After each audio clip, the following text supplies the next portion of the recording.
Cricket ಜಗತ್ತಿನ interesting ಸುದ್ದಿಗಳನ್ನು quick ಆಗಿ ಹೇಳ್ತೇನೆ ಕ್ರಿಕೆಟ್ ರೌಂಡ್ ಅಪ್ ನಲ್ಲಿ. ನಾನು ಶಾಂತ, ನೀವು ಸುದ್ದಿಯಾನದ ಸಬ್ಸ್ಕ್ರೈಬರ್ ಆಗೋದಕ್ಕೆ ಮರಿಬೇಡಿ. ಭಾರತ ಅಂಡರ್-19 ತಂಡವು ಇಂಗ್ಲೆಂಡ್ ವಿರುದ್ಧದ 5 ಪಂದ್ಯಗಳ ಏಕದಿನ ಸರಣಿಯನ್ನ 3-2 ಅಂತರದಿಂದ ಗೆದ್ದುಕೊಂಡಿದೆ. ಅಂತಿಮ ಪಂದ್ಯದಲ್ಲಿ ಇಂಗ್ಲೆಂಡ್ ತಂಡ 7 ವಿಕೆಟ್ಗಳಿಂದ ಜಯ ಸಾಧಿಸಿದ್ರು ಕೂಡ ಭಾರತ 3 ಪಂದ್ಯಗಳನ್ನು ಗೆಲ್ಲುವ ಮೂಲಕ ಸರಣಿಯನ್ನ ಕೈವಶ ಮಾಡಿಕೊಂಡಿದೆ.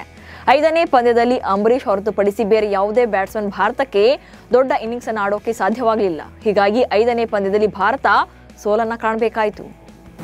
ಬುಲವಾಯೋದ ಕ್ವೀನ್ ಸ್ಪೋರ್ಟ್ಸ್ ಕ್ಲಬ್ ಮೈದಾನದಲ್ಲಿ ನಡೀತಾ ಇರುವಂತಹ ಜಿಂಬಾಬ್ವೆ ವಿರುದ್ಧದ 2ನೇ ಟೆಸ್ಟ್ ಪಂದ್ಯದಲ್ಲಿ ಸೌತ್ ಆಫ್ರಿಕಾ ತಂಡದ ಹಂಗಾಮಿ ನಾಯಕ ವಿಯಾನ್ ಮುಲ್ಡರ್ ಹೊಸ ವಿಶ್ವ ದಾಖಲೆ ಬರೆದಿದ್ದಾರೆ. ಆರಂಭದಿಂದಲೇ ಬಿರುಸಿನ ಬ್ಯಾಟಿಂಗ್ಗೆ ಒತ್ತು ನೀಡಿದಂತ ಮುಲ್ಡರ್ ಮೈದಾನದ ಮೂಲೆ ಮೂಲೆಗೂ 4 ಸಿಕ್ಸರ್ಗಳನ್ನು ಬಾರಿಸಿದ್ರು.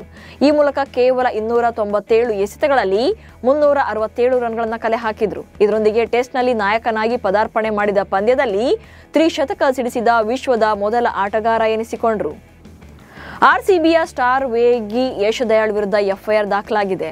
ಯುವತಿಯೊಬ್ಬಳು ಮಾಡಿದ ಗಂಭೀರ ಆರೋಪದ ಮೇಲೆ ಬಿಎನ್ಎಸ್ ಸೆಕ್ಷನ್ 69ರ ಅಡಿಯಲ್ಲಿ ಗಾಜಿಯಾಬಾದ್ ಪೊಲೀಸರು ಕೇಸನ್ನು ದಾಖಲು ಮಾಡಿಕೊಂಡಿದ್ದಾರೆ.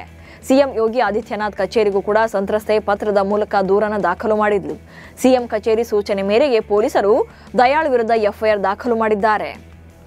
ಇಂಗ್ಲೆಂಡ್ ವಿರುದ್ಧದ ದ್ವಿತೀಯ ಟೆಸ್ಟ್ ಪಂದ್ಯದಲ್ಲಿ ಐತಿಹಾಸಿಕ ಗೆಲುವು ತನ್ನದಾಗಿಸಿಕೊಂಡ ಭಾರತ 2025-27ರ ವಿಶ್ವ ಟೆಸ್ಟ್ ಚಾಂಪಿಯನ್ಶಿಪ್ನ ಅಂಕಪಟ್ಟಿಯಲ್ಲಿ 3ನೇ ಸ್ಥಾನಕ್ಕೇರಿದೆ. ಭಾರತ 2 ಪಂದ್ಯಗಳಲ್ಲಿ 1 ಜಯ 1 ಸೋಲಿನೊಂದಿಗೆ 50% ಗೆಲುವಿನೊಂದಿಗೆ ಪ್ರತಿಶತವನ್ನು ಹೊಂದಿದೆ. ಆಡಿರುವ 2 ಪಂದ್ಯಗಳಲ್ಲೂ ಗೆದ್ದಿರುವಂತ ಆಸ್ಟ್ರೇಲಿಯಾ ತಂಡ ಅಗ್ರಸ್ಥಾನ ಕಾಯ್ದುಕೊಂಡಿದೆ. ಶ್ರೀಲಂಕಾ 2ನೇ ಸ್ಥಾನದಲ್ಲಿದೆ. ಲಂಕಾ 1 ಗೆಲುವು 1 ಡ್ರಾನೊಂದಿಗೆ 66% ಗೆಲುವಿನೊಂದಿಗೆ 2ನೇ ಸ್ಥಾನದಲ್ಲಿದೆ. ಇನ್ನು ಮೊದಲ ಪಂದ್ಯದಲ್ಲಿ ಗೆಲುವು ಸಾಧಿಸಿದ ಇಂಗ್ಲೆಂಡ್ ತಂಡ 4ನೇ ಮತ್ತು ಬಾಂಗ್ಲಾದೇಶ 5ನೇ ಸ್ಥಾನದಲ್ಲಿದೆ.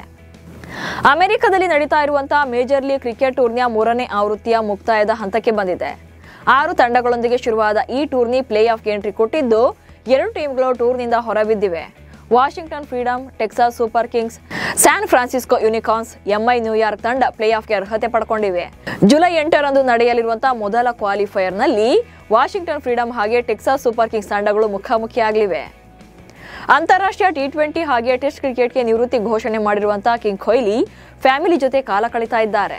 ಲಂಡನ್ನಲ್ಲಿ ನೆಲೆಸಿರುವ ಕೊಹ್ಲಿ ತಮ್ಮ ಪತ್ನಿ ಅನುಷ್ಕಾ ಶರ್ಮಾ ಜೊತೆ ವಿಂಬಲ್ಡನ್ ಟೆನಿಸ್ ಟೂರ್ನಿಯಲ್ಲಿ ಕಾಣಿಸಿಕೊಂಡಿದ್ದಾರೆ. ನೋವಾಕ್ ಜಾಕೋವಿಕ್ ಹಾಗೆ ಆಸ್ಟ್ರೇಲಿಯಾದ ಅಲೆಕ್ಸ್ ಡಿ ಮಿನೌರ್ ನಡುವಿನ ಪಂದ್ಯವನ್ನು ವೀಕ್ಷಣೆ ಮಾಡಿದ್ದಾರೆ. ಕೊಹ್ಲಿ ಹಾಗೆ ಅನುಷ್ಕಾ ಮಾತ್ರವಲ್ಲದೆ ಸ್ವಿಸ್ ದಿಗ್ಗಜ ರೋಜರ್ ಫೆಡರರ್ ಕೂಡ ಇಂಗ್ಲೆಂಡ್ ಕ್ರಿಕೆಟಿಗರಾದ ಜೋ ರೂಟ್, ಜೇಮ್ಸ್ ಆಂಡರ್ಸನ್ ಕೂಡ ಕಾಣಿಸಿಕೊಂಡಿದ್ರು.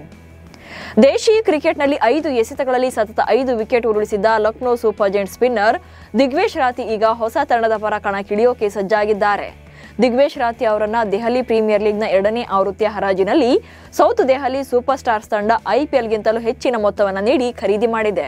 2025ರ ಐಪಿಎಲ್ನಲ್ಲಿ 30 ಲಕ್ಷ ರೂಪಾಯಿಗೆ ಲಕ್ನೋ ತಂಡವನ್ನ ಸೇರಿದ ದಿಗ್ವೇಶ್ ರಾತಿ ಇದೀಗ ಸೌತ್ ದೆಹಲಿ ಪರ 38 ಲಕ್ಷ ರೂಪಾಯಿಗೆ ಸೇಲ್ ಆಗಿದ್ದಾರೆ. ಕೇರಳ ಕ್ರಿಕೆಟ್ ಲೀಗ್ ಸೀಸನ್ 2ರ ಸಿದ್ಧತೆಗಳು ಶುರುವಾಗಿದ್ದು ಇತ್ತೀಚೆಗೆ ಹರಾಜು ಪ್ರಕ್ರಿಯೆ ನಡೆಸಲಾಗಿದೆ. ಈ ವೇಳೆ ದಾಖಲೆಯ ಮೊತ್ತಕ್ಕೆ ಬಿಕರಿಯಾಗುವ ಮೂಲಕ ಸಂಜು ಸ್ಯಾಮ್ಸನ್ ಇತಿಹಾಸ ನಿರ್ಮಿಸಿದರು. ವಿಶೇಷ ಅಂದ್ರೆ ಸಂಜು ಜೊತೆ ಅವರ ಅಣ್ಣ ಸ್ಯಾಲಿ ಸ್ಯಾಮ್ಸನ್ ಕೂಡ ಕೆಸಿಎಲ್ಗೆ ಆಯ್ಕೆಯಾಗಿದ್ದಾರೆ. 75,000 ರು ಮೂಲ ಬೆಲೆಯೊಂದಿಗೆ ಕಾಣಿಸಿಕೊಂಡಿದ್ದ ಸ್ಯಾಲಿ ಅವರನ್ನ ಬೇಸ್ ಪ್ರೈಸ್ಗೆ ಬ್ಲೂ ಟೈಗರ್ ಫ್ರಾಂಚೈಸಿ ಖರೀದಿ ಮಾಡಿದೆ. ಈ ಮೂಲಕ ಅಣ್ಣ ತಮ್ಮಂದಿರು ಒಂದೇ ತಂಡದಲ್ಲಿರಿಸೋಕೆ ಯಶಸ್ವಿಯಾಗಿದ್ದಾರೆ. 2ನೇ ಟೆಸ್ಟ್ ಪಂದ್ಯದಲ್ಲಿ 10 ವಿಕೆಟ್ ಕಬಳಿಸಿ ಭಾರತದ ಗೆಲುವಿಗೆ ಕಾರಣವಾದ ಆಕಾಶ್ ದೀಪ್ ತಮ್ಮ ಅಕ್ಕನಿಗೆ ಕ್ಯಾನ್ಸರ್ ಇರೋ ವಿಚಾರ ಹೇಳಿ ತಮ್ಮ ಸಾಧನೆಯನ್ನ ಅಕ್ಕನಿಗೆ ಅರ್ಪಿಸಿದ್ರು. ಈಗ ಅವರ ಅಕ್ಕ ಅಖಂಡ ಜ್ಯೋತಿ ಸಿಂಗ್ ಈ ಬಗ್ಗೆ ಪ್ರತಿಕ್ರಿಯೆ ನೀಡಿದ್ದಾರೆ. 10 ವಿಕೆಟ್ಗಳನ್ನು ಪಡೆಯುವ ಮೂಲಕ ಅವರು ಭಾರತ ಹೆಮ್ಮೆ ಪಡುವಂತೆ ಮಾಡಿದ್ದಾರೆ. ನಾವು ರಾಷ್ಟ್ರೀಯ ತಂಡದ ಪರ ಉತ್ತಮ ಪ್ರದರ್ಶನ ನೀಡುವ ಕಡೆಗೆ ಗಮನ ಕೊಡಬೇಕವರು. ನಾನು ಕ್ಯಾನ್ಸರ್ನಿಂದ ಹೋರಾಟ ನಡೆಸಿದ್ದೇನೆ, ಹಾಗೆ ಸದ್ಯ ಇದು 3ನೇ ಹಂತದಲ್ಲಿದೆ ಎಂದಿದ್ದಾರೆ. ಭಾರತ ಕ್ರಿಕೆಟ್ನಲ್ಲಿ ಚಮತ್ಕಾರ ಮಾಡಿದ ಸೌರವ್ ಗಂಗೂಲಿಗೆ ಇಂದು 53ನೇ ವರ್ಷದ ಹುಟ್ಟುಹಬ್ಬದ ಸಂಭ್ರಮ. ಭಾರತ ಕ್ರಿಕೆಟ್ ದಿಗ್ಗಜನೆ ಬದಲಿಸಿದ ನಾಯಕ ಇವರು. 4 ಅಂತಾರಾಷ್ಟ್ರೀಯ ಏಕದಿನ ಪಂದ್ಯಗಳಲ್ಲಿ ಪ್ಲೇಯರ್ ಆಫ್ ದಿ ಮ್ಯಾಚ್ ಪ್ರಶಸ್ತಿ ಪಡೆದ ಏಕೈಕ ಕ್ರಿಕೆಟಿಗ ಎನ್ನುವ ಹೆಗ್ಗಳಿಕೆ ಸೌರವ್ ಗಂಗೂಲಿ ಹೆಸರಿನಲ್ಲಿದೆ. ಓಡಿಐ ಕ್ರಿಕೆಟ್ನಲ್ಲಿ ಇದೊಂದು ಅಪರೂಪದ ಸಾಧನೆ. ದಾದಾ ಹೊರತುಪಡಿಸಿ ಮತ್ತೆ ಯಾವ ಆಟಗಾರನಿಗೂ ಕೂಡ ಇದು ಸಾಧ್ಯವಾಗಿಲ್ಲ. ಇವಿಷ್ಟು ಇವತ್ತಿನ ಕ್ರಿಕೆಟ್ ರೌಂಡ್ ಅಪ್ ಸುದ್ದಿಗಳು. ನಮಸ್ಕಾರ.